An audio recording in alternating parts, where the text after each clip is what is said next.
ሰላም ለእናንተ ይሁን የተወደዳችሁ የአባቴ ብሩካን የዘላለም ወገኖቼ በብዙ ምህረትና ቸርነት ደግፎ በህይወት ያኖረን ቸርና ደግ አምላክ ነው እግዚአብሔር የተባረከ ይሁን። እግዚአብሔር እጅግ አድርገን እናመሰግናለን። ራራልን፣ ደረሰልን፣ ክብር ተጠቅልሎ ለሱ ይሁንለት። የረዳን እግዚአብሔር ይባረክ። ያገዘን እሱ የተባረከ ይሁን። ምህረቱን ስላገነነልን እግዚአብሔርን እጅግ አድርገን እናመሰግናለን።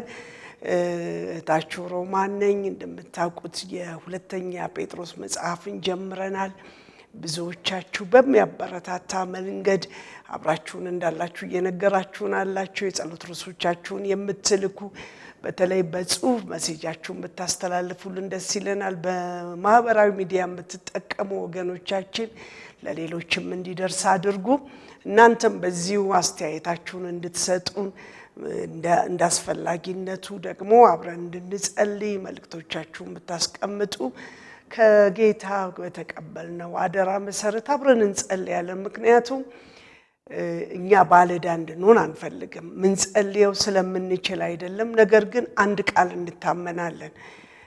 ሁለት ሆናችሁ በአንድ ሐሳብ ተስማምታችሁ ብትጸልዩ እኔ ከላይ አደርጋለሁ ስለሚል የእናንተ ችግራችን ሆኖ ጌታ ሆይ አርግለት አርግላት ብለን ከናንተው ችግር ጋር አብረን በእግዚአብሔር ፊት እንቀርባለን። እንደ እግዚአብሔር ፈቃድ የሆነውን በሙሉ እንዲመልስ ደግሞ እንታመነዋለን።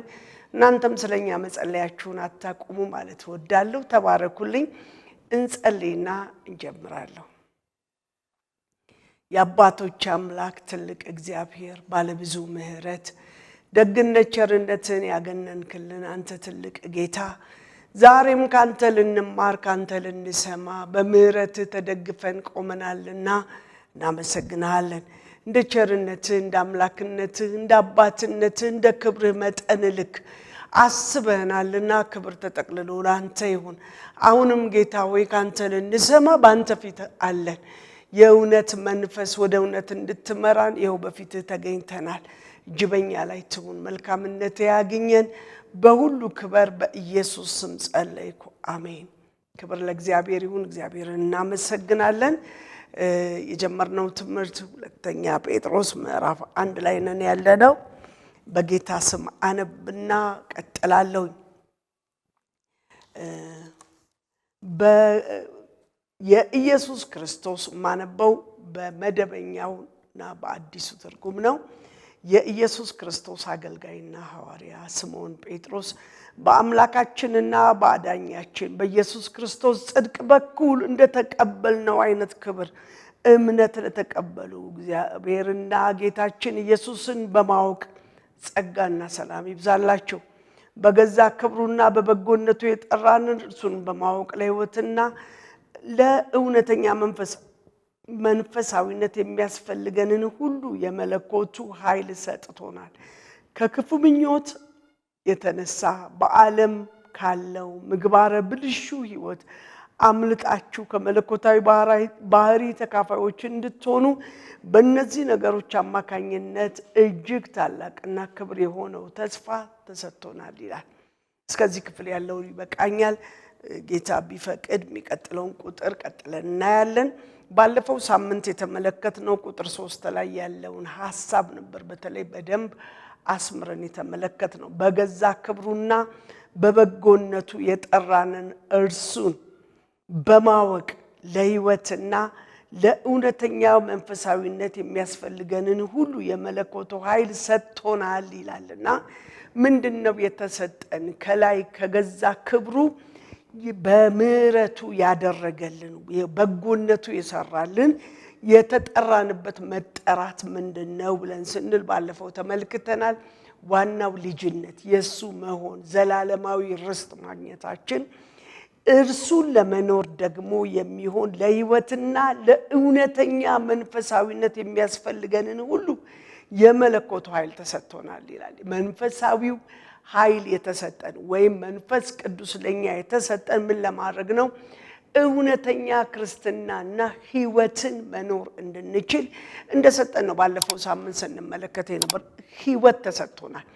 እውነተኛ ክርስትና ለመኖር ደግሞ እግዚአብሔርን ማወቅ እንደሚገባን ከዚህ የተነሳ በተለይ በዘመናችን እየኖርነው ያለውን ቤተክርስቲያን ያለችበትን ተመልክተን ጉድ እንደመጣብን አናስብ። አለማወቅ ነው ይሄንን ያደረገብን የሚለውን ሐሳብ በደንብ ተመልክተናል። በተለይ ብዙዎች የቀደመውን ክርስትናና ያሁኑን ክርስትና ያወዳደሩ በተለይ ደግሞ በፊት እንደው ህልውናችን ከማይታወቅበት ወተን ህልውናችን ታውቆ በመንግስት ደረጃ በምድር በምንኖርበት በሰርኩላሩ ዓለም ማንነታችን ታውቆ ስንመላለስና ደግሞ የሚገርም ደግሞ ብዙ ስፍራ ስናገኝ እግዚአብሔር በእውቀታችን በተሰጠን ማንነት እንድንሰራ መንገድ አቅጣጫ ሲጠቁመን ብዙዎች ደግሞ በጣም በተሳሳተ አቅጣጫ በዚያ ሲገኙ ተሰተው ሲፈተሹ ነገራቸው በጣም አሳፋሪ እንደሆነ ተመልክተን የዘንድሮን ክርስትና ያንቋሸሽን ያጥላሉ ስለሚናገሩ ሰዎች ማለት የምፈልገው ነገር አለኝ። ክርስትናው ሳይሆን የተበላሸው ነገር ግን እግዚአብሔርን ለማወቅ ያልወደዱ ሰዎች ወይም በእውቀት ውስጥ ያልተመላለሱ እውቀታቸው እዛ ድረስ ብቻ ስለሆነ እግዚአብሔርን ያወቁት እዚች ድረስ ችግራቸው ድረስ ብቻ እንደሆነ በተለይ የቀደሙ አባቶች የት ድረስ እንደሚያውቁት ራሳቸውን አሳልፈው እንደሰጡ ተመልክተን አሁን ባለው ነገር ጉድ እንደመጣ ክርስትና እንዳለቀ እንደተቋረጠ መስሎን እንዳንሄድ በጌታ ፍቅር ልነግራችሁ ይችላል። አለማወቃቸው እንጂ ቢያውቁት ኖሮ አብዝተው ዝቅ ይሉ ነበር። ካለማወቄ የተነሳ በእኔ ያያችሁትን ጽድቅ ያልተሞላ ህይወት ስትመለከቱ የክርስትና ህይወት ልኬት አይደለንም። ልኬቱ እግዚአብሔርን በማወቅ ተሰተው የሚያመልኩ ለክርስቶስ የሚኖሩ የተወደዱ ወገኖች አሉ። እነሱ ልክ ጳውሎስ እኔ ክርስቶስን እንደምመስል እናንተም እኔን ምሰሉ እንዳለ ክርስቶስን ለመምሰል ታጥቀው የቆሙ ሰዎች ክርስቶስን እያሳዩ ክርስትና ምንነቱን እየገለጡ ይሄዳሉ። አንድ ወቅት አንድ ሰው የተናገረውን ምሳሌ ብጠቀም እወዳለሁ እና እየሰበከ ነው ይህን ምሳሌ የተናገረው ወንድማችን እና እንደዚህ አለ። አንድ እናት እንዲህ አሉ አለ እንዴት እንደው አሁንም መጣው እያለ የሚያስቸግራቸው ሽንት አስቸግራቸዋል። ሽንቴ መጣ ይሉና ልክ እንደተያዘ ሰው ሄደው ሊሸኑ ሲሉ ትንሽ ነገር ጭርቅ አድርገው ይመለሳሉ። ትንሽ ቆይቶ አሁንም እንደዛ ይሆናል። አሁንም ትንሽ ቆይቶ ያው ይሆናል እና በጣም አዝነው ወይኔ ያሉ ሴትየው አሉ ዱሮ ቀረ ምን ሽንት መሽናት ምን ነው? አው ድሮማ ያኔ በቃ ሽንት ያስኩ ሲቶሎ ቶሎ አይመጣም ከመጣም ፏፏፏፏ አድርገን ሸንተን እረፍ እንል ነበር። አሁን መጣው ይልና ስኒ ጭርቅ ብሎ ይመለሳል። አሁንም መጣው ይላል ጭርቅ ብሎ ይመለሳል ብለው ተናገሩና ያ ሰው የተጠቀመበት ምሳሌ አሁን ስለሚጠቅመኝ ልናገር። ነገሩ ሽንት ድሮ ቀርቶ ሳይሆን ማማርጅተው እንጂ እድሜያቸው ባረጀ ቁጥር አካላቸውና የኩላሊታቸው የማጣራት ሲስተሙ ዘግይቶባቸው እንጂ ሽንት ድሮ ቀርቶ አይደለም። በሳቸው ደግሞ በፊት በነበሩበት እድሜ ያሉ ወጣቶች ጠንካሮች አሁንም ያው ነው። ምንም የተቀየረ ነገር የለም።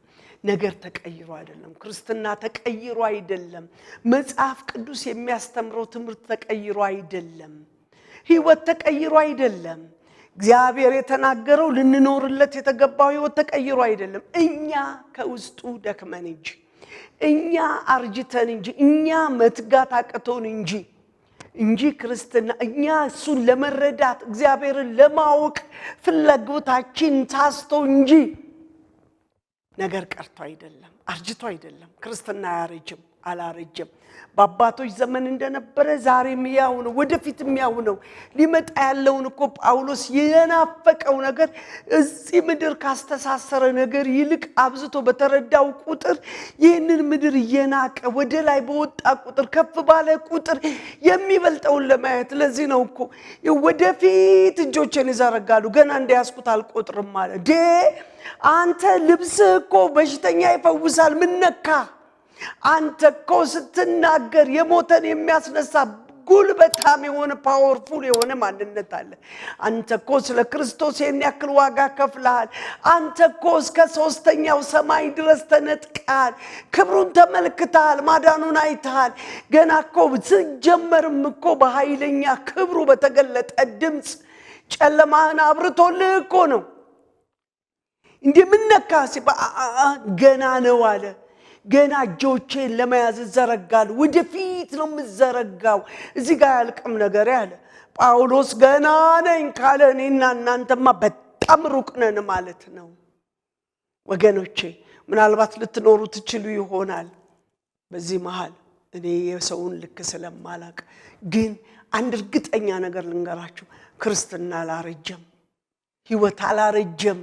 ያረጀ ነው እኛ ነን እንጂ ወደሱ በመተጠጋን ቁጥር ይሄኛውን የናቅን እንዲያውም ጉልበታም እንሆናለን። ለዚህ ነው እኮ የቀደሙ አባቶቻችን እነ ካሌብን ታስታውሱ ከሆነ ያኔ ሰው ሁሉ ወይኔ እኛ እኮ እንዳንበጣንን ለነሱ ብለው አንበጣ ሆኖ ተቀምጠው ሳለሱ ግን አይደለም፣ ለኛ እነሱ ናቸው እንደ እንጀራ የሚበሉ የሚሆኑት።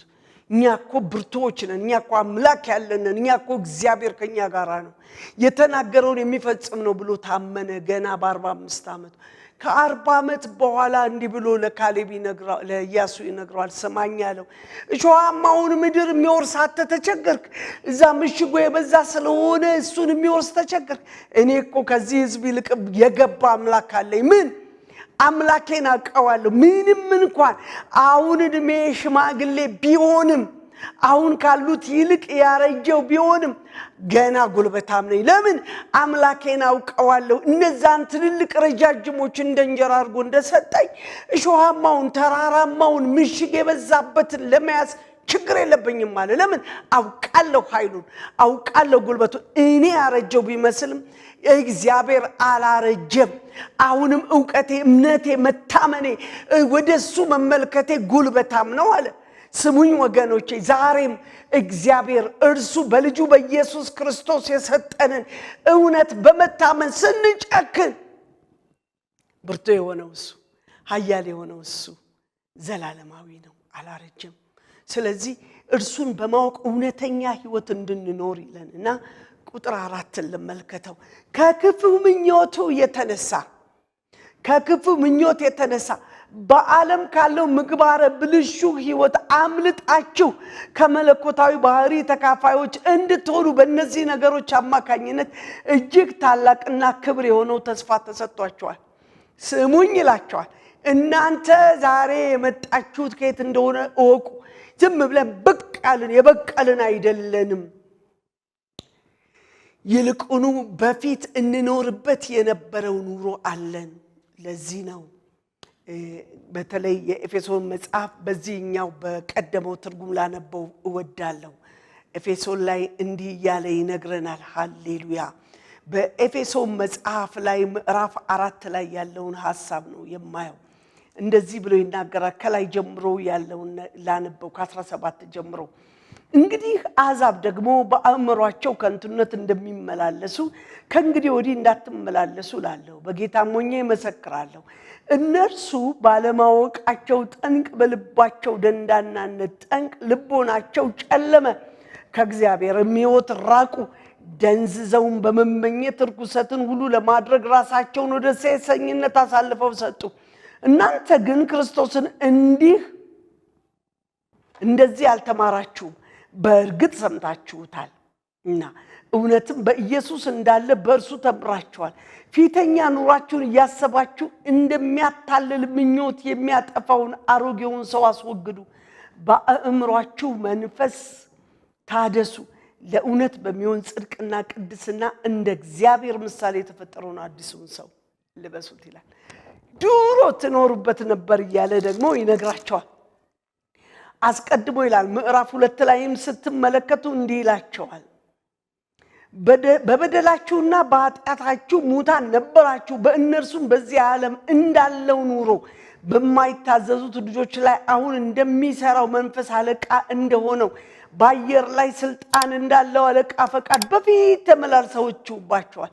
በእነዚህም ልጆች መካከል እኛ ሁላችን ደግሞ የሥጋችንንና የልቦናችንን ፈቃድ ያደረግን በስጋችን ምኞት በፊት እንኖር ነበርን እንደ ሌሎች ደግሞ ከፍጥረታችን የቁጣ ልጆች ነበርን ነገር ግን እግዚአብሔር በምህረቱ ባለጠጋ ስለሆነ ከወደደን ከትልቅ ፍቅሩ የተነሳ በበደላችን ሙታን እንኳን በሆን ጊዜ ከክርስቶስ ጋር ሕይወትን ሰጠን በጸጋ ድናችኋል በሚመጡ ዘመናት በክርስቶስ ኢየሱስ በሚመጡ ዘመናት በክርስቶስ ኢየሱስ ለኛ ባለው ቸርነት ከሁሉ የሚበልጠውን የጸጋውን ባለጠግነት ያሳይ ዘንድ ከእነርሱም ጋር አስነሳን በክርስቶስ ኢየሱስ በሰማያዊ ስፍራ ከእርሱ ጋር አስቀመጠን የእግዚአብሔር ስጦታ ነው እንጂ ከኛ አይደለም እያለ እንዲያው ምን ይላል እንመላለስ በዘንድ ፍጥረቱ ነንና አስቀድሞ መልካሙን ሥራ ለመስራት በክርስቶስ ተፈጠርን ይላል ቁጥር 10 ላይ ስንመለከት በዚህ ስፍራ ላይ ደግሞ እንድታስወግዱት የሚገባ አካል አላችሁ ልክ እዚህ ጋር ምን ይናገራል ከክፉ ምኞት የተነሳ በዓለም ካለው ምግባረ ብልሹ ሕይወት አምልጣችሁ ለክርስቶስ ከማይሆን ክፋት አምልጣችሁ ዛሬ ላይ ለደረሳችሁ ለእናንተ ያለይና ምን አይነት ሕይወት ነበር በፊት ተመላለሱበት ነበር ይላል ኤፌሶን 2 ላይ በዚህ የጨለማው ዓለም ገዢ ስር ነበራችሁ እንደሱ ፈቃድ ተመላለሱ ነበር ቆጭ እንደሱ ሌብነት እንደሱ ስግብግብነት እንደሱ አመንዝራነት እንደዚያ በጨለማ ላይ ምን እንደምትሰሩ ሳታውቁ በፊት በምግባረ ብልሹነት ተመላለሱ ነበር በዚሁ መጽሐፋችን ላይ ስንመለከተው ሁለተኛው ጴጥሮስ መጽሐፍ ላይ ሲናገር እንደዚህ ያለ ነው የሚናገረው በዚህ በቀደመው ትርጉም እንደዚህ ይላል ስለ ክፉ ምኞት በዓለም ካለው ጥፋት አምልጣችሁ ከመለኮቱ ባህሪ ተካፋዮች በተስፋ ቃል እንድትሆኑ በእነዚያ ክብርና በጎነት የተከበረና እጅግ ታላቅ የሆነ ተስፋ ሰጠን ይላል ምን ነበራችሁ በዛው ምኞት ተኖሩ ነበር አስቀድሞ ስለ ክፉ ምኞት በዓለም ካለው ጥፋት አምልጣችኋል የትኛው ጥፋት የቀደመ ጥፋት ተኖሩበት የነበረ የተሰጣችሁበት ሁላችንም በዚያ ውስጥ ነበር እኔ ሲፈጥረኝ እኮ በፍጹም ጨዋ ነበርኩ የሚለኝ ሰው የለም ብዙዎቻችን ሕይወታችንን ስንቃኘው በሰዎች ፊት ስንታይ ጨዋ እንጫወት እንጂ ውስጣችን ገና ኃጢአተኛ የነበረ በመንዝራ ሕይወት ውስጥ እንመላለስ የነበረ ልክ ባልሆነ ምኞትና ሐሳብ እንኖር ነበር አሁን እሱን አውልቃችሁ ጥላችሁ አዲሱን ሰው ለብሳችሁታል ይለናል ይውላችሁ እንደ እግዚአብሔር የተፈጠረውን አዲሱን ሰው ለብሳችኋል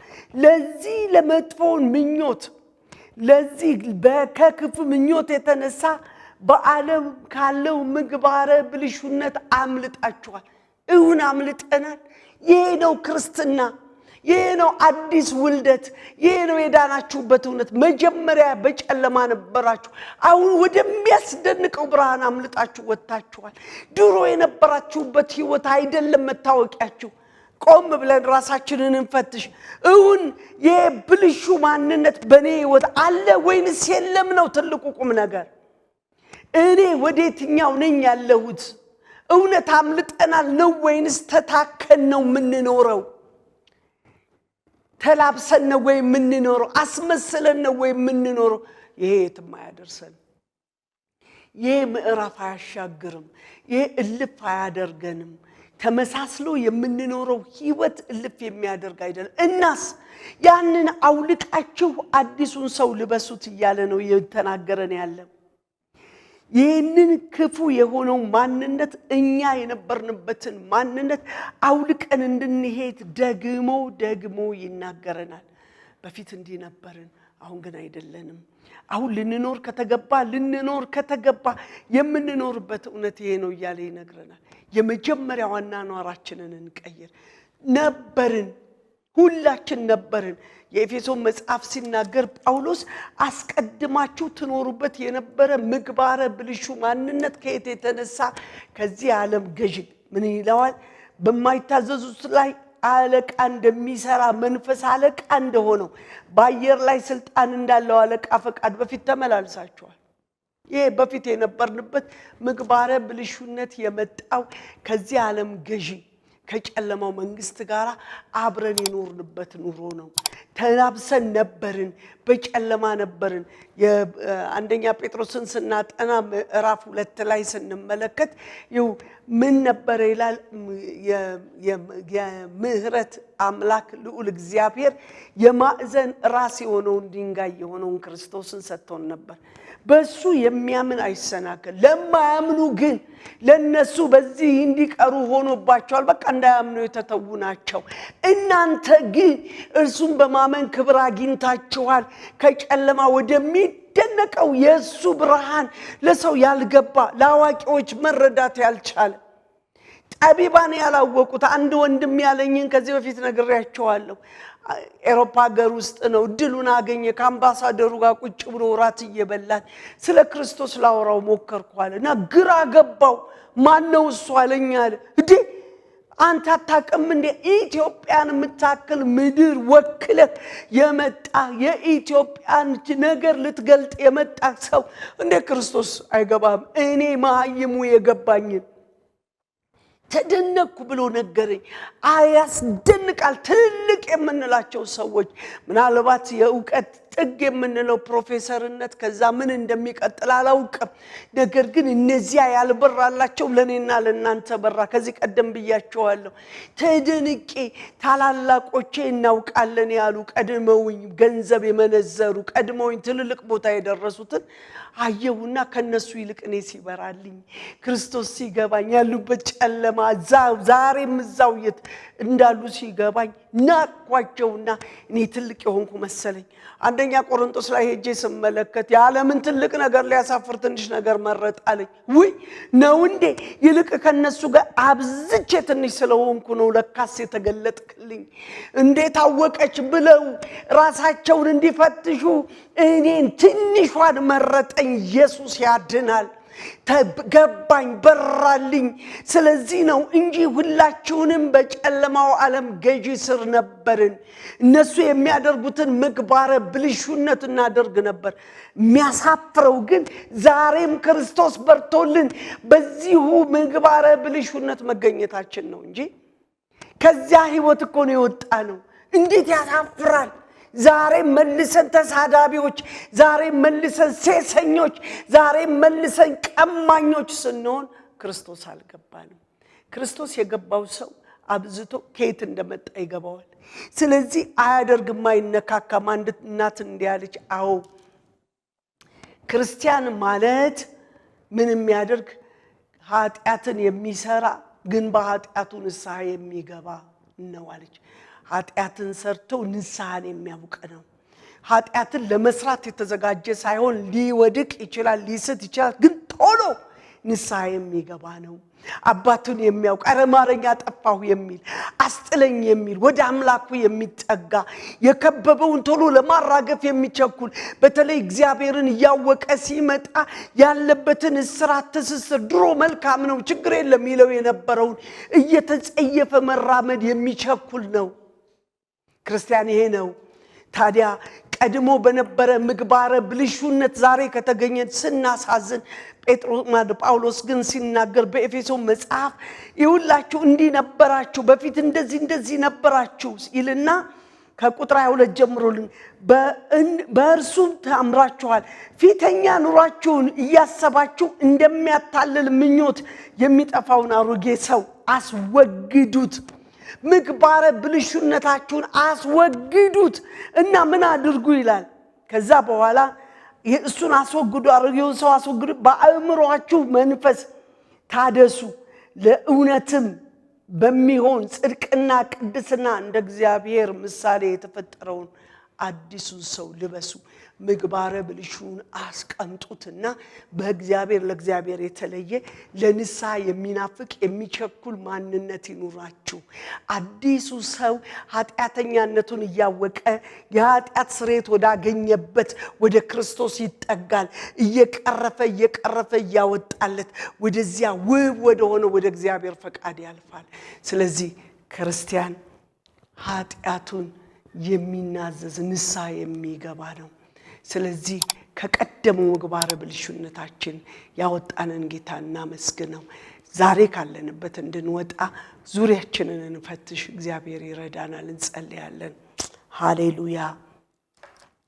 በምህረት ባለጸጋ የሆንክ ትልቅ አምላክ ልዑል እግዚአብሔር እጅግ አድርገን እናመሰግንሃለን። የረዳህን የደገፍከን አንተ፣ ያገዝከን አንተ፣ በእውነት በሕይወት ያኖርከን አንተ ነህ። እናመሰግንሃለን፣ ከፍ ከፍ እናደርግሃለን። ለታላቅነትህ ክብር ይሁን። እባክህ ጌታ ሆይ ዛሬም ልማጸንህ እግዚአብሔር አምላኬ ሆይ አንተን ከተቀበልን በኋላ ያንተ ከሆን በኋላ ተመልሰን በዚያ ወጥመድ ውስጥ ተገኝተን እንዳንገኝ ቀጥ ብለን ወደ ጸጋው ዙፋን መቅረብ እንድንችል ያቃተንን ያሳየን ወደ ምህረት አምላክ ወደ አንተ መጠጋት እንድንችል እርዳን። አቤቱ ያንተ ልጆች ነን፣ ድካማችንን እናውቃለን። ይልቁኑ ከትላንት ይልቅ እግዚአብሔር ሆይ ዛሬ በተፈተንበት ዛሬ ውስጥ ውጫችን ግራ በተጋባበት ነገር ተጠምደን እንዳንገኝ አብዝተን በምህረት እጅ መውደቅ እንድንችል ንስሐ የገባን ሕይወታችንን ማስተካከል እንድንችል እንድትረዳን ጸልይ። እጅ በሁላችን ላይ ትሁን።